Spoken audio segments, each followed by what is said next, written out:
اس کے رکھنے کا طریقہ یہ ہے کہ انسان ہر ماہ 3 روزہ رکھے، چاہے 3 دن مسلسل ہوں یا متفرق ہوں۔ یعنی آپ صلی اللہ علیہ وسلم نے سب سے پہلی جو وصیت فرمائی وہ کیا ہے کہ ہر مہینے ایٹ لیسٹ 3 دن کے روزے رکھے جائیں۔ اور یہ 3 دن کے روزے کیا ہیں؟ یہ اللہ رب العزت کے لیے اس کے قرب اور اس کی محبت کے لیے ہم روزے رکھیں، ٹھیک ہے؟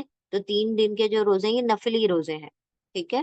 یہ فرض روزے نہیں ہیں، نفل روزے ہیں۔ نفل یعنی کہ آپ رکھیں گے تو آپ کو ثواب ہوگا، نہیں رکھیں گے تو آپ کو گناہ نہیں ہوگا۔ البتہ اس کے بہت سارے بینیفٹ ہیں۔ بینیفٹ مطلب اس طریقے سے بھی دیکھا جائے کہ جب انسان مہینے میں 3 دن ایٹ لیسٹ بھوکا رہتا ہے تو اس کی باڈی بھی ڈیٹاکس ہو جاتی ہے۔ ابھی ہم کتنے سارے وہ دیکھتے ہیں نا، یہ سولوشن، وہ لکوڈ اور وہ جوس اور یہ باڈی کو ڈیٹاکس کرنے کے لیے۔ اب سائنٹسٹ کیا کہتے ہیں کہ یہ وہ کھانے سے بہتر ہے کہ انسان کیا کرے، اپنے آپ کو بھوکا رکھے۔ تو اس سے کیا ہوتی ہے، باڈی کے اندر جتنے بھی جراثیم ہیں، جتنے بھی جو جرمز وغیرہ ہیں، وہ سارے کیا ہوتے ہیں، جو زہریلے مادے ہیں، جو پوائزنس سبسٹینسز ہے، وہ نکل جاتے ہیں۔ تو یہ لوگ اب جا کے کر رہے ہیں اور یہ ہماری سنت ہے، اور یہ پچھلے رسولوں میں بھی سنت تھی 3 دن کے روزے رکھنا، ٹھیک ہے؟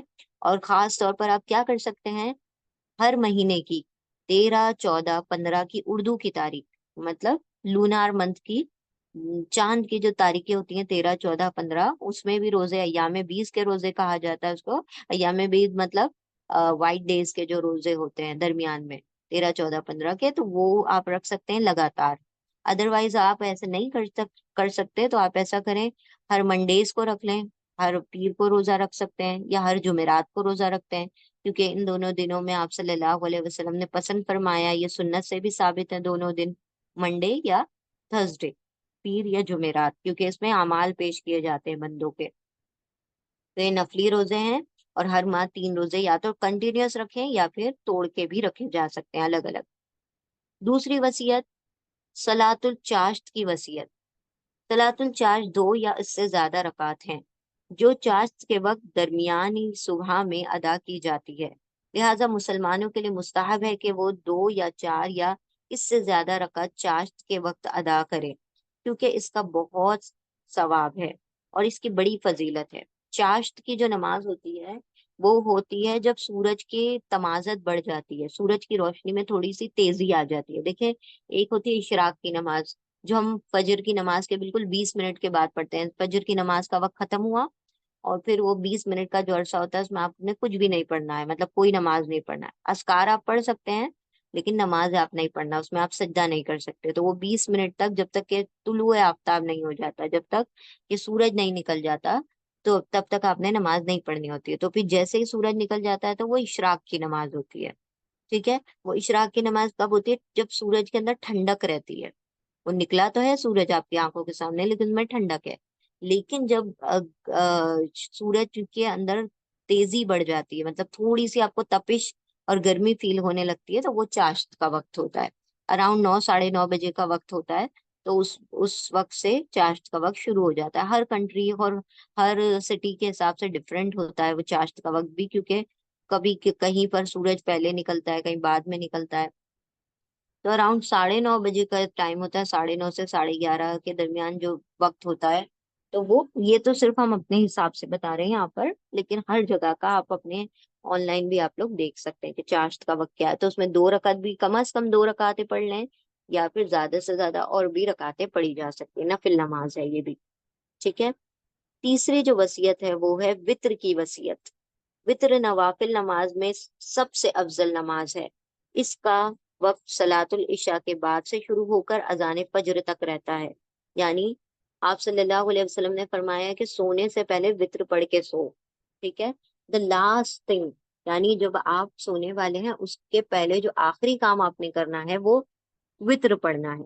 تاکہ کیا ہوگا، وطر کا مطلب یہ ہے کہ یہ عشاء کی نماز کا حصہ نہیں ہے، یہ وطر جو ہے الگ ہے۔ عشاء کی نماز تو ہے ہماری 4 فرض، اور جو وطر ہوتا ہے وہ کیا کرتا ہے، یہ سارے مطلب سمجھ لیں کہ جیسے ایک وائنڈ اپ کرنا ہے ہم نے، اپنے دن کو خاتمے پہ دینا ہے، تو یہ ایک لاسٹ جو وہ اچھی اینڈنگ ہونا چاہیے، ٹھیک ہے؟ کیونکہ جو ایمان والوں کے جو اعمال ہوتے ہیں وہ خواتین پر بیسڈ ہوتے ہیں، یعنی جو اینڈ میں ہم کر کے مریں گے وہی کیا کیا ہوگا، وہ ہماری شروعات ہوگی۔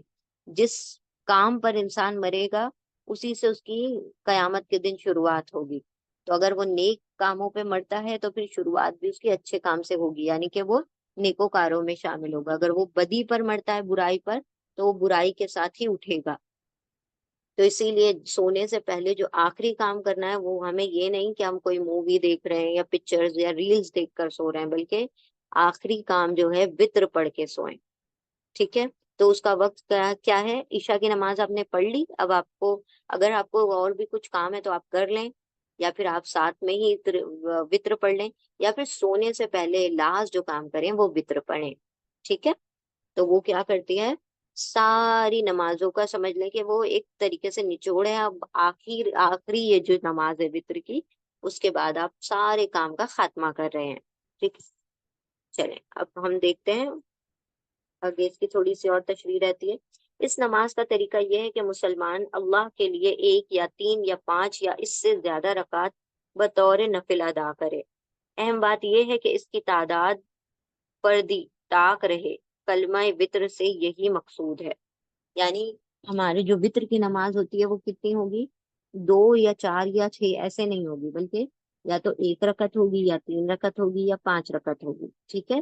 تو آڈ نمبر ہونا چاہیے، وطر کا مطلب ہی آڈ ہوتا ہے۔ ٹھیک ہے؟ طاق نمبر ہوتا ہے، تو یا تو ایک رکعت یا تین رکعت یا پانچ رکعت۔ تو جنرلی لوگ جو ہوتے ہیں تین رکعتیں پڑھتے ہیں وطر میں۔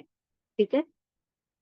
یہ وصیت نبی کریم صلی اللہ علیہ وسلم کی طرف سے ابو ہریرہ رضی اللہ تعالی عنہ کے لیے تھی، اور یہی وصیت ہم سب کے لیے ہمارے رسول اور ہمارے حبیب محمد مصطفیٰ صلی اللہ علیہ وسلم کی طرف سے ہے۔ تو یہ تو آپ صلی اللہ علیہ وسلم نے اپنے صحابی کو وصیت کی تھی، لیکن یہ وصیت صرف ان کے لیے نہیں تھی بلکہ ہمارے لیے بھی ہے کہ ہم ان تین چیزوں کا کیا کریں، اہتمام کریں، کوشش کریں ہر مہینے میں۔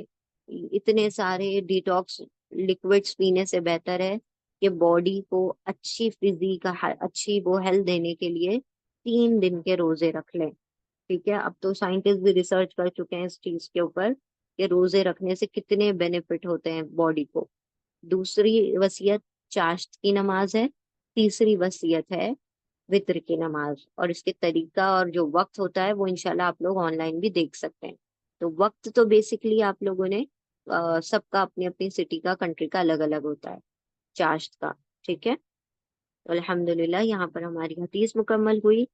اللہ سبحانہ و تعالیٰ ہمیں توفیق دے کہ ہم تینوں وصیتوں پر، آپ صلی اللہ علیہ وسلم کی جو تینوں وصیتیں ہیں اس پر عمل کر سکیں اور اس کو اپنے عمل میں لا سکیں۔ بارک اللہ لی ولکم فی القرآن العظیم ونفعنی وإیاکم بآیات وذکر الحکیم۔ جزاکم اللہ خیرا کثیرا۔ السلام علیکم ورحمۃ اللہ وبرکاتہ۔